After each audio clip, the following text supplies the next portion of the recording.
Villa Home Concept, cabinet de maîtrise d'œuvre spécialisé en études et construction de maisons, rénovation et création de villas d'exception, VHC, partenaire de Girondin TV, et Polygone, votre spécialiste bordelais en nettoyage industriel et entretien d'espaces verts, vous présente votre émission.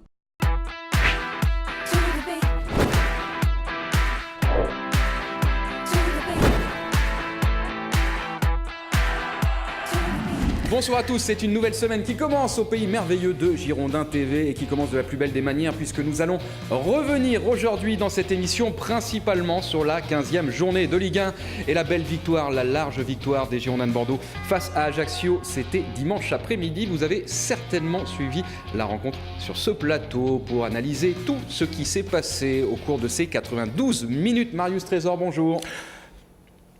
Bonjour Emmanuel. Roxane, bonjour. Bonjour. Eh bien voilà, ravi de vous retrouver.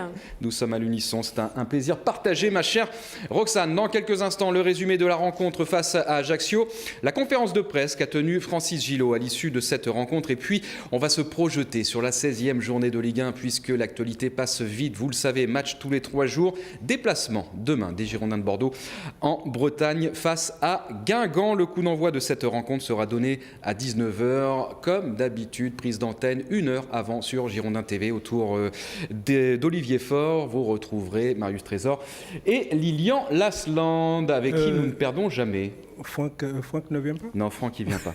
Franck Jurietti retrouve le plateau Girondin TV pour Lille. Voilà, en espérant que ça se passe mieux que face à Francfort.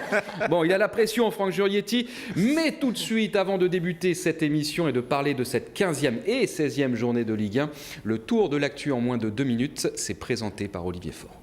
Bonjour Emmanuel, bonjour à tous. On revient bien évidemment sur la belle victoire des Girondins de Bordeaux. C'était ce week-end à Chabandelmas, victoire 4-0. Des buts signés Jussier avec un doublé, un but également de Grégory Sertic et un but de Nicolas Maurice Bellet. Bordeaux remonte dans la première partie du classement à la 9e place avec 21 points à 3 points du 5e Saint-Étienne. Prochain match pour les Girondins, ce sera déjà ce mercredi soir avec un déplacement à Guingamp pour la 16e journée de Ligue 1.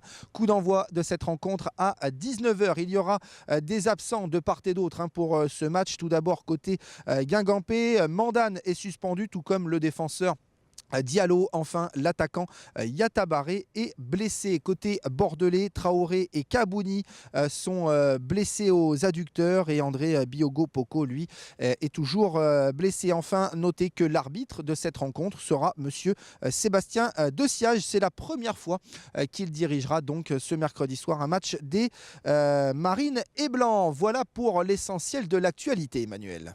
Merci Olivier, c'est vrai que nous avons vécu un bien bel après-midi footballistique à Chabandelmas avec une large victoire des Girondins de Bordeaux. Des Girondins de Bordeaux qui se devaient de relever la tête après 2 défaites sur leur pelouse face à Nantes et face à Francfort en Europa League. Mais je dirais que ce match des Girondins, on l'a attaqué de la meilleure des façons en ouvrant le score dès la 8e minute, mais après on a eu un creux énorme jusqu'à la mi-temps et je dirais que heureusement pour Bordeaux que M. Buquet n'a pas vu le penalty pour Ajaccio parce qu'à ce moment-là nous étions 1-0 et ça aurait pu faire 1-1 et donner une autre tournure à ce match. Bon, mais les erreurs, ça arrive. Par contre, en deuxième mi-temps, il n'y a eu pratiquement qu'une équipe sur le terrain. Et on va l'écouter dans quelques instants. Francis Gillot en conférence de presse, il a dû hausser le ton à la mi-temps. Ça rejoint vos propos. Une première mi-temps qui, malgré l'ouverture du score, le laisse sur sa faim. Mais au bout de 10 minutes, on peut mener 3-0. On en met un, on pense que ça va libérer l'équipe. Et de suite, peut-être les Ajacciens sont remontés un peu plus haut et nous, on a reculé. Il y a eu cette belle intervention de Cédric Carasso à 1-0 qui a été, le mur pour empêcher qu'Ajaccio égalise. Après, comme j'ai dit tout à l'heure, il y a eu cette faute de Jussier dans la surface que l'arbitre ne siffle pas. Mais c'est difficile à comprendre comment l'équipe a fait pour, après avoir fait le plus dur, ouvrir le score, se replier comme ça. Oui. Et on a vu qu'au milieu de terrain, on avait du mal à tenir le ballon. Les Ajacciens étaient plus présents.